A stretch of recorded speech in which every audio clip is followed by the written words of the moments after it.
안녕하세요. 루크스입니다. 오늘은 맞춤형 화장품 조제관리사, 유통화장품 안전관리에 대해서 준비를 했는데 지난 시간에 우선 앞부분을 살펴봤고요. 오늘은 그 나머지 부분에 대해서 문제를 통해서 풀어볼 건데 이 단락은 주관식이 없어요. 그렇기 때문에 저도 다 객관식으로 문제를 준비해왔고요. 저하고 같이 보시면서 정리하시면 될 것 같습니다. 그럼 문제 시작할게요. 우선 맞춤형 화장품 홈페이지에 있는 예시 문제부터 풀어볼게요. 다음 보기에서 맞춤형 화장품 조제에 필요한 원료 및 내용물 관리로 적절한 것을 모두 고르면 한번 다 살펴보실게요. 기억번, 내용물 및 원료의 제조 번호를 모두 확인하는 거 맞고요. 내용물 및 원료의 입고 시 품질 관리 여부도 확인을 하셔야 되고요. 내용물 및 원료의 사용기한 또는 개봉 후 사용기한까지 다 확인을 해야 되고, 자, 내용물 및 원료 정보는 기밀이므로 소비자에게 설명하지 않는 게 아니라 요즘은 전성분 표시를 다 하잖아요. 그러니까 리을번 우선 틀리고요. 책임 판매업자와 계약한 사항과 별도로 내용물 및 원료의 비율을 다르게 하면은 큰일 나죠. 그래서 정답은 기억번이 되겠습니다. 예시 문제 12번 맞춤형 화장품의 원료로 사용할 수 있는 경우로 적합한 것은 하고 나왔어요. 자, 우선 1번 보존제를 직접 첨가한 제품, 자외선 차단제를 직접 첨가한 제품, 그 다음에 3번에 화장품을 사용할 수 없는 원료를 첨가한 제품, 이건 확실하게 아니죠? 식품의약품안전처장이 고시하는 기능성 화장품의 효능 효과를 나타내는 원료를 첨가한 제품 했는데 지금 1, 2, 3, 4번 같은 경우에는 그 맞춤형 화장품에 사용할 수 있는 제품 성분들이 따로 구성이 되어 있어요. 그래서 이렇게 모든 것을 포괄하는 이런 성분들에 대해서 함부로 이렇게 답을 체크하시면 안 되고요. 딱 정해진 구성 원료로만 이렇게 조제를 하셔야 돼요. 그래서 정답은 5번 화장품 책임 판매업자가 식품의약품안전처장이 고시하는 기능성 화장품의 효능 효과를 나타내는 원료를 포함하여 식약처로부터 심사를 받거나 보고서를 제출한 경우에 해당하는 제품에 관해서 해당이 됩니다. 예시 문제 13번 다음 보기에 우수 화장품 품질 관리 기준에서 기준 일탈 제품의 폐기 처리 순서를 나열한 것으로 옳은 것은 했는데 우선 정답은 4번이에요. 그럼 이제 4번을 보고 한 번씩 짚어가면서 순서를 볼게요. 자, 우선 시험 검사 측정을 해서 기준 일탈 결과가 나와요. 이게 어디서 나왔을까 하고 조사를 이제 하시겠죠? 그런 다음에 우리가 시험에 문제가 있었을까? 아니, 우리 시험에 문제 없었는데 하고서 틀림없음을 확인을 하고 그런 다음에 그럼 기준이 일탈이 되는 원인이 뭔가 있었을까? 해가지고 이런 걸 처리를 하시는 거예요. 그런 다음에는 이거 기준 일탈된 제품은 잘못된 거잖아요. 그러니까 불합격 라벨을 붙여서 구별을 하시고 그 다음에 격리 보관했다가 이거를 폐기 처분할지 아니면은 그 안에 내용물에 이상이 없으면은 다시 이렇게 재작업을 해서 할지 이런 것들을 결정하는 게 리을번이 돼요. 그래서 순서를 이렇게 짚어 가시게 되면 정답은 4번입니다. 자, 이제 제가 준비한 문제를 같이 푸시면서 정리하도록 할게요. 1번, 다음 중 원자재 용기 및 시험 기록서의 필수적인 기재사항이 아닌 것을 고르시오. 이렇게 했어요. 자, 원자재 공급자가 정한 제품명 필수사항이에요. 원자재 공급자명 필수사항이고요. 언제 받았는지 수령일자 필수사항이에요. 공급자가 부여한 제조 번호 혹은 관리 번호도 필수사항인데 사용기한 설정은 필수사항이 아닙니다. 그래서 4번이고요. 이거 외에 좀 세부적인 사항을 조금 더 살펴볼게요. 자, 입고 관리에 필요한 세부사항을 더 보실게요. 중요도 분류해야 되고요. 공급자 결정해야 되고 발주, 입고, 식별 표시, 합격, 불합격, 판정 보관, 그 다음에 나가는 거 불출, 보관 환경 설정하고요. 사용 기한도 설정해야 되고 정기적 재고 관리, 그 다음에 재평가, 재보관 등등 있고요. 그 다음에 외부로부터 반입되는 원료와 포장재에도 표시를 해줘야 되고 필요시 포장 외부를 청소를 하셔야 됩니다. 그리고 입고된 원료와 포장재는 제조 단위별 구별해서 관리를 해주시는 게 좋아요. 라벨 같은 걸 딱 붙이셔서 구별해 두시면 돼요. 2번 입고 관리 중 원료 및 포장재 확인을 포함해야 할 정보 중 아닌 것을 고르세요. 자, 인도되는 문서와 포장에 표시된 품목 제품명 다 필요하고요. 그 상황에 따라서 화학물이라는 걸 기록하는 CAS 번호도 필요해요. 그다음에 수령 일자와 수령 확인 번호도 필요하고요. 수령 시 주어진 배치의 정보도 필요하고 공급 날짜보다는 누가 공급을 하는지 공급자명, 누가 책임을 질 건지 이거에 대해서 정확하게 명시가 되어 있어야 됩니다. 내용물 및 원료 관리의 출고 관리에 대한 내용 중 틀린 것을 고르시오 했어요. 자, 1번 직원들이 당번제로 원료 및 포장지의 불출 절차를 수행할 수 있다? 이건 아니고요. 오직 승인된 자만이 이 모든 절차를 수행할 수 있습니다. 그래서 틀린 답은 우선 1번이 되고요. 나머지는 좀 살펴볼게요. 2번 배치에서 취한 검체가 모든 합격 기준에 부합할 때 배치가 불출될 수 있다. 이 불출이라는 거는 나가는 걸 얘기해요. 출고한다 뭐 이렇게 생각하시면 될 것 같아요. 자, 원료와 포장재는 불출되기 전까지 사용을 금지하는 경리를 위해 특별한 절차가 이행되어야 한다. 그리고 특별한 환경을 제외하고 재고품 순환은 오래된 것이 먼저 사용되도록 보증해야 되고요. 그러니까 선입 선출을 원칙으로 하되 이러지 못할 경우, 특별한 사유가 있을 경우 뭐 유통기한이 유달리 짧은 게 있을 수 있잖아요. 그럴 때는 문서화된 절차에 따라서 나중에 입고된 물품을 먼저 출고할 수 있습니다.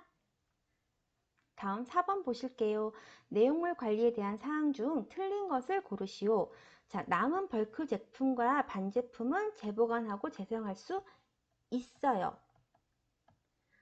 벌크 제품이란 거는 대용량을 이렇게 좀 가공하기 전에 이렇게 좀 대용량을 포장해 놓은 상태라고 생각하시면 될 것 같아요.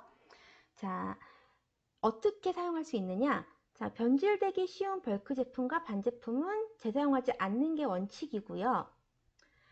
만약에 재보관하게 될 때는 밀폐하고 원래 보관 환경에서 보관을 하다가 다음 제조 시 빠르게 우선 사용을 해야 되고요. 그 다음에 재보관 시 내용이 이게 뭔지 확실히 명기를 하고 재보관임을 표시한 라벨 부착을 해서 빨리 쓸 수 있도록 구별을 해놔야겠죠. 그 다음에 일반적으로 재보관은 권장하지 않지만 개봉 시마다 변질 및 오염이 발생할 가능성이 있기 때문에 여러 번 재보관과 재사용을 반복하는 것을 피해서 이런 경우에는 소량씩 나누어서 보관하시는 것이 제일 좋습니다. 그래서 틀린 답은 1번. 재사용은 가능하지만 정확하게 재사용이라는 걸 라벨링을 해놓고 빠르게 먼저 소진하는 거를 하시면 충분히 사용하실 수 있는 거예요. 공정관리에 대해서 조금 더 살펴보고 넘어가 보겠습니다. 자, 제조 공정 단계별로 적절한 관리 기준 필요하겠고요. 관리 기준 미달 시에는 그거에 대한 결과를 보고하고 그거에 대한 조치를 즉시 이루도록 하고 벌크 제품하고 반제품은 지정된 장소에서 보관하고 용기의 명칭이나 확인 코드 구별할 수 있는 그런 것들, 제조번호, 완료된 공정명, 필요한 경우 보관 조건 등도 표시를 해야 돼요.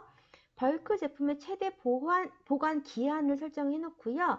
만약에 이제 최대 보관 기한이 가까워졌다 하면은 이거는 완제품 전에 혹시 이상이 생겼는지 뭐가 이렇게 변해서 뭐 분리가 되었는지 이런 것들을 다 확인을 하시고 진행을 해야 돼요. 자, 모든 벌크 제품과 반제품을 보관 시에는 그에 맞는 적합한 용기를 사용하고 내용물을 분명히 확인할 수 있도록 표시해야 되고요. 그 다음에 이런 제품들을 허용 가능한 보관 기한을 확인할 수 있어야 되겠고 이게 만료일 가까운 것보다 빠르게 쓸 수 있도록 문서화를 해서 절차를 만들어 놔야 됩니다. 벌크 제품과 반제품은 선입선출이 우선이 되는 게 맞죠. 그 다음에 충진 공정 후에 벌크가 사용하지 않은 상태로 남아있고 나중에 다시 이걸 또 써야 되겠다 하는 경우에는 적절한 용기에 밀봉해서 식별 정보를 표시한 후에 보관하셨다가 나중에 사용하시면 되는 거예요. 다음 5번 완제품의 보관 및 출고에 대한 내용 중 틀린 것을 고르세요. 완제품은 시험 결과 적합으로 판정되고 품질보증부서 책임자가 풀고 승인한 것만을 출고해야 됩니다. 그리고 완제품은 적절한 조건 하에 정해진 장소에서 보관하고 주기적으로 재고를 점검해야 되고요. 시장 출하 전 배지에서 취한 검체가 합격 기준에 부합했을 때만 완제품의 배치를 내보낼 수 있고요. 그다음에 완제품 관리 항목은 보관, 검체 채취, 보관용 검체, 제품, 시험 합격, 출하 판정, 출하에다가 여기에 재고 관리하고 그다음에 반품까지 책임지는 것까지가 돼요. 자, 다음 5번 품질관리 부서는 완제품 검체 채취, 제품 시험 및 시험 결과 판정, 검체 채취자의 교육 및 훈련을 담당하는 겁니다. 그래서 정답 틀린 거 4번이 되겠어요. 6번 완제품의 보관용 검체에 대한 설명으로 틀린 것을 고르세요. 자, 보관용 검체는 재시험이나 고객 불만사항의 해결을 위해서 사용하는 거예요. 그리고 이 제품을 그대로 보관해서 각 배치를 대표하는 검체를 보관을 하는데 이거는 제품 시험을 2번씩 실시할 수 있는 양으로 보관을 하시면 되고 가장 안정한 상태에서 보관을 해야 됩니다. 자, 사용 기한 경과 후 1년이에요. 1년 또는 개봉 후 사용 기한을 기재하는 경우는 제조일로부터 3년 정도 보관을 하셔야 됩니다. 3년 정도가 아니라 3년 보관하셔야 돼요. 이렇게 날짜로 해서 그 기간이 나오는 것들은 잘 구별해서 꼭 외워두셔야 돼요. 7번 완제품의 입고, 보관 및 출하 절차에 관한 순서로 옳은 것을 고르시오. 이런 순서가 나오는 것들은 그 순서를 앞 글자만 좀 이렇게 따서 외워두신다든지 이런 식으로 해서 좀 간략하게 외워두시는 게 좋아요. 안옥관리식에 이런 문제가 굉장히 많이 나오거든요. 그래서 우선 정답을 먼저 알려드리면 4번이에요. 완제품에 대한 보관과 출하 절차이기 때문에 포장을 먼저 완료를 해요. 그 다음에 검사 중 라벨을 붙여서 입고 대기 구역에 보관을 한 다음에 시험을 해서 완제품 시험이 합격을 하면은 합격했다 하고서 라벨을 딱 붙여줘요. 그런 다음에 완제품 보관소에 보관했다가 출하를 하면 됩니다. 그래서 요거 같은 경우에 좀 많이 헛갈릴 수 있는 요소가 있으니까 잘 기억을 해두세요. 8번 유통화장품의 안전관리 기준에서 의도하지는 않아도 어떤 물질이 검출됐을 적에 이것에 대한 허용 한도로 틀린 것을 모두 고르시오 했어요. 납은요. 점토를 원료로 사용했을 경우 분말은 50 마이크로그램 이하, 그 밖의 제품은 20 마이크로 제품 이하면 되고요. 니켈은 눈화장용 제품은 35 마이크로그램 이하고 이거에 하나 더 있어요. 색조용은 30 마이크로그램 이하. 그다음에 그 밖에가 모두 10 마이크로그램이에요. 그래서 이렇게 니켈은 세 가지 눈화장용, 색조용, 그 다음에 그 외에 이렇게 세 가지를 다 구별을 해주셔야 돼요. 그리고 비소 안티몬은 10, 수는 1, 카드뮴 5, 그리고 메탄올은 0.2 VV% 이하, 무류주는 0.002 VV 이하가 있고요. 이거 외에 조금 더 나머지 성분들을 보면은 디옥산이라는 거는 100 마이크로그램 이하가 나와야 되고 포름알데히드는 2000이에요. 대신에 무류주로 해서 이걸 검출했을 경우에는 20 이하가 나와야 되고요. 네, 프탈레이트라고 해서 이런 보존제인데 디부틸 프탈레이트, 부틸벤질 프탈레이트, 디에필핵실 프탈레이트 이런 거 같은 경우에는 100 마이크로그램 이하로 나와야 됩니다. 그래서 이런 것들 다 이렇게 나중에 숫자 바꿔서 문제 되게 잘 나오니까 좀 구별해서 암기해 두시면 좋아요. 9번 다음 중 미생물 한도의 한도 수치로 틀린 것을 고르시오. 미생물 한도란 세균수와 진균수를 합한 총 호기성 생균수입니다. 뭐 이런 거 단어 바꿔서 나올 수도 있을 것 같아요. 뭐 혐기성이다, 호기성이다, 뭐 이런 식으로. 그래서 이거 잘 구별해서 외워두셔야 돼요. 호기성은 산소를 좋아하고 혐기성은 산소를 싫어한다. 뭐 이거 정도는 다 구별하실 수 있으실 거라고 생각하고요. 자, 2번 영유아용 제품중에 총 호기성 생균수는 500개 이하여야 된다. 이거 맞아요. 눈화장용 제품류의 총 호기성 생균수도 500개 이하. 물 휴지의 세균수는 100개, 진균수는 100개 이하여야 돼요. 자, 기타 화장품의 총 호기성 세균수는 1000개입니다. 1000개. 그래서 이런 거 문제 잘 바꿔 나올 수 있어요. 다음 중 뭐 문제는 똑같이 미생물 한도의 한도 수치로 틀린 거 고르세요 했는데 뭐 정답이 영유아용 제품류의 세균수는 100개 이하, 진균수 100개 이하여야 된다. 이런 식으로 섞어서 문제를 내기 굉장히 좋으니까 요거는 좀 암기를 다 해두시는 게 좋으실 것 같습니다. 10번 pH 기준이 3.0에서 9.0을 충족하는 액상 제품류의 종류를 옳은 것을 고르시오. 액상 제품류예요. 자, 우선 2번을 보시면 눈화장용 제품류, 색조 화장품 제품류를 제외한 나머지 답들 보시면 샴푸, 린스, 쉐이빙 크림, 쉐이빙 폼, 메이크업 리무버, 클렌징 로션. 이게 뭘까요? 사용하자마자 바로 물로 씻죠. 그쵸? 자, 그 pH 기준을 3.0에서 9.0을 충족하는 액상 제품류의 종류에는 영유아용 제품, 그다음에 눈화장용 제품, 색조화장품 제품, 두발용 제품, 면도용 제품, 기초화장 제품 다 들어갈 수 있어요. 근데 다만 거기서 사용 후 물로 세정을 하거나 아니면 물이 포함되지 않은 제품, 뭐 예를 들면 오일 같은 거 있겠죠? 이런 거 같은 경우는 제외가 됩니다. 여기 이 기준에서 제외예요. 그렇기 때문에 여기서는 바로 물로 씻어내는 샴푸, 린스 등등이 다 들어갔기 때문에 정답이 될 수 없고 답은 2번이 되는 거예요. 11번 퍼머넌트 웨이브용 및 헤어스트레이너 제품에 대한 설명 중 틀린 것을 고르시오 되어 있어요. 이 펌제가 1제하고 2제로 나뉘잖아요. 그 1제하고 2제로 나뉘고 그 성분에 따라서 치오클라이콜릭 애시드가 주성분인 경우가 있고 시스테인이 주성분인 경우가 있는데 우선 1번 같은 경우에는 치오클라이콜릭 같은 경우에는 제1제의 pH가 4.5에서 9.6이고요. 시스테인 염류 같은 경우에는 pH가 8.0에서 9.5예요. 그래서 다르고 3번 시스테인 염류가 주 성분인 경우 알칼리 함량은 0.1의 염산 소비량에 대해서 검체 1mm에 대하여 얘는 시스테인 같은 경우는 12ml고요. 7ml는 치오글라이콜릭 애시드에 대해서 나와 있는 거예요. 그래서 틀린 답은 3번이 되고요. 자, 그다음에 이제에 관해서는 브롬산 나트륨을 함유한 게 있고 과산화소수를 이렇게 함유한 게 있는데 브롬산 나트륨 함유제 같은 경우는 이제의 pH는 4.0에서 10.5고 만약에 과산화로 쓴다 하면은 얘는 pH가 2.5에서 4.5예요. 과산화수소 같은 경우 이제의 1회 분량의 산화력은 0.8에서 3.0인데 반대로 브롬산은 산화력이 3.5 이상입니다.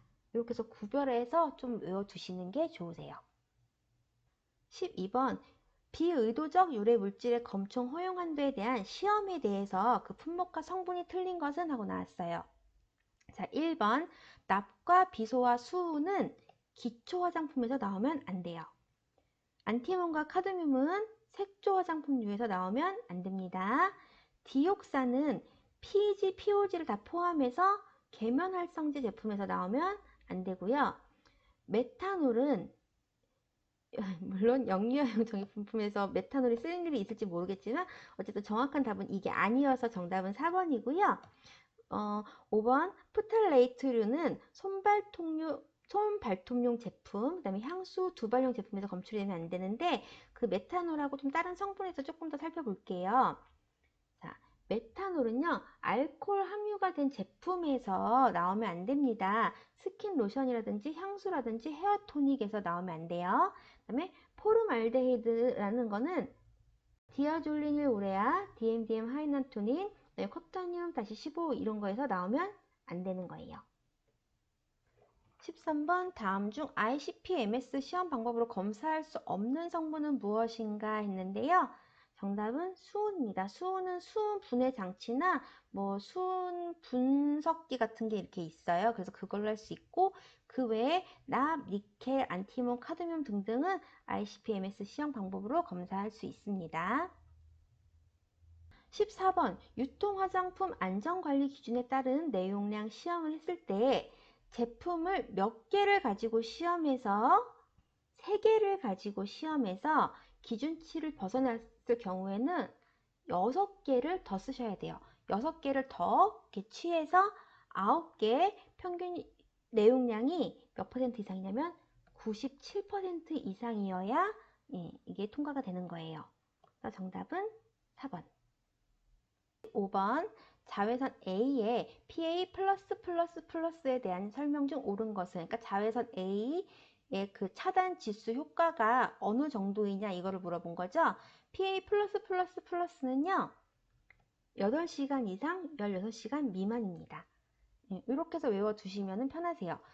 그리고 만약에 혹시나 이게 UV 문제가 A뿐만이 아니라 B가 나온다고 하면은요, 보통 그 자외선 차단 그 SPF를 구하는 공식이 많이 나와요. 그래서 그 자외선 차단제를 바르지 않고서 햇빛에 조사했을 때 최소 홍반량 분의 자외선 차단제를 발랐을 때 최소 홍반량, 이런 식으로 해서 좀 어렵게 나오는데, 그렇게 외우실 필요 없이 UVB SPF 공식을 구하는 건요, 자외선 차단제를 안 발랐을 적에 빨간 거 홍반량, 바른 거분의 홍반량, 이렇게만 기억을 하셔갖고 문제에서 찾으시면 쉽게 찾으실 수 있어요.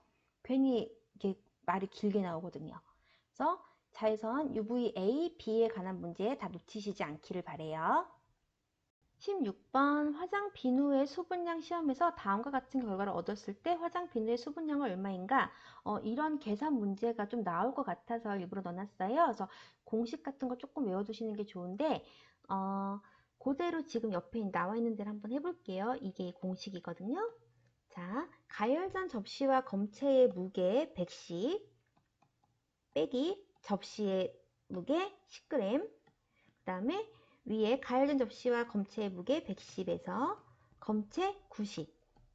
자, 이렇게 빼주면은 100에 20이 되죠. 여기다가 곱하기 100을 해주면 정답은 20%가 나와요. 그래서 이 공식 하나 꼭 외워두시는 게 좋으세요. 그래서 정답은 4번. 17번 안전용기 포장대상 품목의 기준 중 옳은 것을 찾았어요. 자, 아세톤을 함유하는 네일 에나벨 리무버, 네일 폴리시 리무버는 안전 용기를 사용하셔야 돼요. 그래서 정답은 1번이고요. 자, 2번 어린이용 오일 같은 거 개별 포장당 탄화수수료가 이거는 10% 이상이에요. 10% 이상일 때 비에멀전 액체 상태의 제품에 한해서 안전 용기를 사용하셔야 되고, 개별 포장당 메틸살리실레이트 같은 경우도 5% 이상의 제품에 대해서 쓰셔야 되고요. 4번은 3세가 아니라 5세 이상 어린이가 개봉할 수 아예 없는 게 아니라 개봉하기 어렵게끔만 만들면 됩니다. 그 다음에 뭐 펌프, 방아쇠로 작동되는 에어로졸, 분무기 뭐 이런 것들 있죠. 그런 것들은 모두 그냥 제외예요. 18번 제가 정리하다가 위에 문제를 지워버렸나 봐요. 자, 문제는 천연 화장품이나 유기농 화장품의 포장재로 사용할 수 없는 성분으로 옳은 것은 이에요. 자, 정답은 1번이에요. 폴리염화비닐이나 폴리스티렌폼 같은 경우 화학 성분이 많기 때문에 사용할 수가 없고요. 지금 2번, 3번, 4번, 5번 다 보시면 자연 친화적인 포장재로 만들었잖아요. 이런 자연 친화적인 걸로 인증받은 것들만 사용하실 수 있고 1번은 사용하실 수 없습니다. 19번 화장품 원료 중 합성 원료는 천연 화장품 및 유기농 화장품의 제조에 사용할 수는 원래 없지만 이런 화장품의 안전이라든지 품질을 유지하기 위해서 대체 곤란한 그런 성분들이 없을 경우, 이럴 경우에 합성 원료가 조금은 허용이 돼요. 이럴 경우에 합성 원료는 몇 퍼센트 이내에서 사용할 수 있냐면 5% 이내에서 사용하실 수 있어요. 5% 이내에서 사용하실 수 있고, 근데 이 경우에도 만약에 석유적인 그런 화합물이 들어간다, 그런 석유화학 부분의 합이 좀 있다 이러면 이 모든 총합이 전체의 2%를 초과해서는 안 됩니다. 그래서 정답은 3번이 됩니다. 20번 합성 보존제 및 변성제로 사용할 수 없는 부분은 했어요. 벤조일 애시드나 그 염류, 그다음에 살리실릭 애시드나 그 염류, 뭐 솔릭 애시드나 그 염류, 그다음에 이소프로필 알코올 같은 경우 다 합성 보존제나 변성제로 사용할 수 있는 것들인데 계면활성제는 뭔가 뭐 유화를 시켜준다든지 세정력에 관한 뭐 이런 것들이기 때문에 사용하실 수 없는 성분이에요. 그래서 정답은 5번. 자, 마지막 문제입니다. 21번 천연 화장품의 원료 구성에 대한 설명 중 괄호 안에 알맞은 숫자를 고르세요. 자, 천연 화장품은 중량 기준으로 천연 함량이 전체 제품에서 95%를 95% 이상을 차지해야 됩니다. 그다음에 유기농 화장품은 중량 기준으로 유기농 함량이 전체 제품에서 10% 이상이어야 되는데 유기농 함량을 포함한 천연 함량이 전체 제품의 95% 이상으로 구성이 되어야 돼요. 그래서 정답은 4번이 되겠습니다. 이거에서 유래될 수 있는 문제 중에 또 하나가 뭐가 있냐면은 만약에 이제 그 유기농 화장품에 대한 광고에 대한 내용이 나올 수 있어요. 그럼 광고에서 유기농을 만약에 표시하고자 할 적에 그럼 그 함량은 어느 정도로 구성이 되어야 되느냐? 그러면은 그 광고에서 물하고 소금을 제외한 총 구성 성분이 95% 이상이어야 된다. 이런 것도 문제로 나올 수 있어서 이거 하나 같이 짚어보시고 넘어갈게요. 유통 화장품 안전관리 오늘 저하고 남은 내용 다 살펴보셨고요. 저는 문제를 좀 어렵게 만드는 것보다 가장 기본적인 내용이나 꼭 암기하셔야 될 것들을 문제를 통해서 좀 정리를 해드리려고 했어요. 어떻게 좀 잘 정리가 되셨는지 모르겠습니다. 지금 시험에는 일주일 정도 남았고 여러분 가지고 계신 교재는 아마 거의 다 보셨을 거라고 생각해요. 그래서 그 지금 가지고 계신 교재 외에 다른 출판사에서 나온 얇은 문제집 같은 거 있을 거예요.